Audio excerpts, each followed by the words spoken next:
ಈ ಕ್ರಿಮಿನಲ್ ಕೇಸ್ಗಳು ಮಧ್ಯೆ ನೀವು ಚಿತ್ರರಂಗದ ಕೇಸ್ಗಳನ್ನು ಕೆಲವು ಸೆಲೆಬ್ರಿಟಿಗಳದ್ದು ಕೇಸಸ್ನ ಮಾಡಿದ್ದೀವಿ. ಬಟ್ ಅಲ್ಲೂ ಕೂಡ ಅಷ್ಟೇ, ಅವ್ರಿಗೆ ಯಾವುದೋ ಒಂದು ಈಗ ಚಿತ್ರರಂಗದಲ್ಲೇ ಸಾಕಷ್ಟು ಕೆಲವೊಂದು ಈಗ ನೋಡ್ತಿರೋಂಗೆ ತುಂಬ ಮೋಸಗಳಾಗಿದೆ. ಆ ಒಂದು ವಿರುದ್ಧ ನಾವು ಸ್ವಲ್ಪ ಹೋರಾಟಗಳನ್ನ ಮಾಡಿದ್ದೀವಿ ಕೂಡ. ಸೆಲೆಬ್ರಿಟಿ ಕೇಸಸ್ನ ಕೂಡ ತೊಗೊಂಡು ಕೆಲವೊಂದು ಕೇಸಸ್ನ ನಡೆಸಿದ್ದೀವಿ. ಸೆಲೆಬ್ರಿಟಿ ಕೇಸಸ್ನ ನಡೆಸಿದ್ದೀರಾ, ಆ ಕಡೆ ರಕ್ಷಣಾ ವೇದಿಕೆ, ವಕೀಲ್ ಸಾಬು, ಚಿತ್ರರಂಗದ ಕೇಸ್ಗಳನ್ನು ನಡೆಸಿ ನೀವೇ ಯಾಕೆ ಇಂಡಸ್ಟ್ರಿಗೆ ಬರಬಾರ್ದು? ಇಲ್ಲ ಸರ್, ನಮ್ಮ ಹೋರಾಟ ಏನಿದ್ರು ಕಾನೂನಲ್ಲೇ ಇರುತ್ತೆ. ಇಂಡಸ್ಟ್ರಿಗೆ ಆ ಒಂದು ಇದಕ್ಕೆ ಈ ಇಂಡಸ್ಟ್ರಿ ಬಂದು ಎಂಟರ್ಟೈನ್ಮೆಂಟ್ ಇಂಡಸ್ಟ್ರಿ ಆಗಿದೆ. ನಮ್ಮದು ಪೂರ್ತಿ ಹೋರಾಟ ಕಾನೂನು ಹೋರಾಟ, ನಮಗೂ ಅದಕ್ಕೂ ಬಹಳ ದೂರ. ಅಂದಾಗೆ ಚಿತ್ರರಂಗದಲ್ಲೂ ನಾನು ನೋಡಿದ್ದೀನಿ, ಬೆಳೆಯೋವರೆಗೂ ಕನ್ನಡ ಕನ್ನಡ ಅಂತಾರೆ, ಬೆಳೆದ ಮೇಲೆ ಬೇರೆ ಪರಭಾಷೆಗಳಿಗೆ ಹೋದಾಗ ಕನ್ನಡನೇ ಗೊತ್ತಿಲ್ಲ ಅನ್ನೋ ರೀತಿ ಮಾತಾಡ್ತಾರೆ. ಇವಾಗ ಇತ್ತೀಚೆಗೆ ನೋಡ್ಬೋದು, ರಶ್ಮಿಕಾ ಮಂದನ ಆಗ್ಬೋದು, ಶ್ರೀಲೀಲಾ ಆಗ್ಬೋದು, ಅದ್ರ ಬಗ್ಗೆ ತಿನ್ನೋದಕ್ಕೆ ಬೆಳೆಯೋದಕ್ಕೆ ಎಲ್ಲದಕ್ಕೂ ನಮ್ಮ ಕನ್ನಡ ಬೇಕಾಗುತ್ತೆ. ಇಲ್ಲಿ ಬೆಳೆದ ನಂತರ ಕನ್ನಡಕ್ಕೆ ಅವರು ಅವಮಾನ ಮಾಡೋವಂಥ ಕೆಲಸಗಳು ಮಾಡ್ತಾರೆ, ಅದನ್ನು ಯಾರು ಕೂಡ ಒಪ್ಪಬಾರ್ದು. ಅಂದಾಗೆ ಇತ್ತೀಚಿನ ಒಂದು ವರ್ಷದಿಂದ ಕನ್ನಡ ಚಿತ್ರರಂಗಕ್ಕೆ ಒಂದು ಬ್ಲ್ಯಾಕ್ ಮಾರ್ಕ್ ಅಂತಲೇ ಆಗಿಬಿಟ್ಟಿದೆ ದರ್ಶನ್ ಅವ್ರ ಕೇಸು. ಅವರು ಮಾಡಿರೋದು ತಪ್ಪಾ ಸರಿನಾ? ಸರ್, ತಪ್ಪಾ ಸರಿನಾ ಅಂತ ನಾವು ಇಲ್ಲಿ ಕೂತ್ಕೊಂಡು ಡಿಸೈಡ್ ಮಾಡೋಕ್ಕಲ್ಲ, ಅದು ಕೋರ್ಟ್ ಟ್ರಯಲ್ ಆಗುತ್ತೆ. ಈಗ ಏನಾಗುತ್ತೆ ಅಂದರೆ, ಕೆಲವೊಂದು ದರ್ಶನ್ ಅವ್ರ ವಿಚಾರ ಅಂತ ಬಂದಾಗ ಅವ್ರು ತಪ್ಪು ಮಾಡಿದರೋ ಆರೋಪಿನೋ ಅಪರಾಧಿನೋ ಅದಾದಮೇಲೆ ನಮ್ಮ ಕೋರ್ಟ್ ಟ್ರಯಲ್ ನಡೀತಿದೆ. ಕೋರ್ಟ್ ಟ್ರಯಲ್ ಆದಮೇಲೆ ಕೇಸ್ ಡಿಸೈಡ್ ಆಗುತ್ತೆ. ಬಟ್ ದರ್ಶನ್ ಅವರು ಕನ್ನಡ ಇಂಡಸ್ಟ್ರಿಗೆ ಭಾಳ ಅವಶ್ಯಕತೆ ಇದೆ. ಕನ್ನಡ ಚಿತ್ರರಂಗ ಅಂತ ಬಂದಾಗ, ಕನ್ನಡ ಅಂತ ಬಂದಾಗ ದರ್ಶನ್ ಅವರು ತುಂಬ ಕಷ್ಟ ಬಿದ್ದಿದ್ದಾರೆ. ನಾವು ಅದನ್ನೆಲ್ಲ ಯೋಚನೆ ಮಾಡಬೇಕು. ಹೌದು, ತಪ್ಪು ಮಾಡಿದರೋ ಇಲ್ವೋ ಟ್ರಯಲ್ ನಡೀತಾ ಇದೆ, ಟ್ರಯಲಲ್ಲಿ ಗೊತ್ತಾಗುತ್ತೆ. ಮತ್ತು ನಮಗೆ ಬಂದಿದ್ದೊಂದು ಇನ್ಫಾರ್ಮೇಷನ್ ಪ್ರಕಾರ ಇನ್ವೆಸ್ಟಿಗೇಷನಲ್ಲಿ ಸ್ವಲ್ಪ ಮಿಸ್ಟೇಕ್ಸ್ ಆಗಿದೆ, ಚಾರ್ಜ್ ಶೀಟಲ್ಲಿ ಲೂಪ್ ಹೋಲ್ಸ್ ಇದೆ.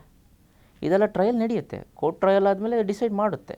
ನ್ಯಾಯಾಂಗ ವ್ಯವಸ್ಥೆಯಲ್ಲಿ ಅನ್ಯಾಯ ಅಂತೂ ಯಾವತ್ತೂ ಆಗೋದಿಲ್ಲ.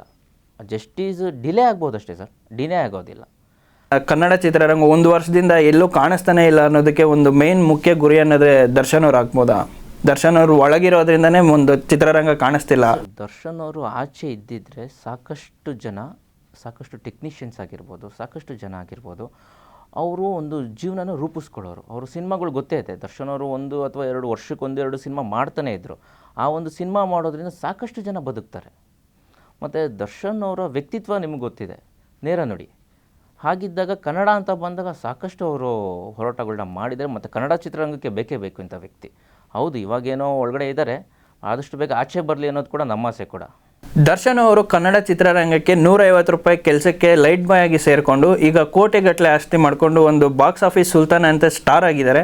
ಅದು ನಿಮ್ಗೆ ಎಷ್ಟು ಖುಷಿ ಇದೆ ಸರ್? ಸರ್, ಪ್ರತಿಯೊಬ್ಬ ವ್ಯಕ್ತಿ ಯಾರು ಕಷ್ಟ ಬೀಳ್ತಾರೆ ಅವ್ರಿಗೆ ಸಕ್ಸಸ್ ಇದೆ ಅನ್ನೋದಕ್ಕೆ ಕಾರಣನೇ ದರ್ಶನ್ ಸರ್.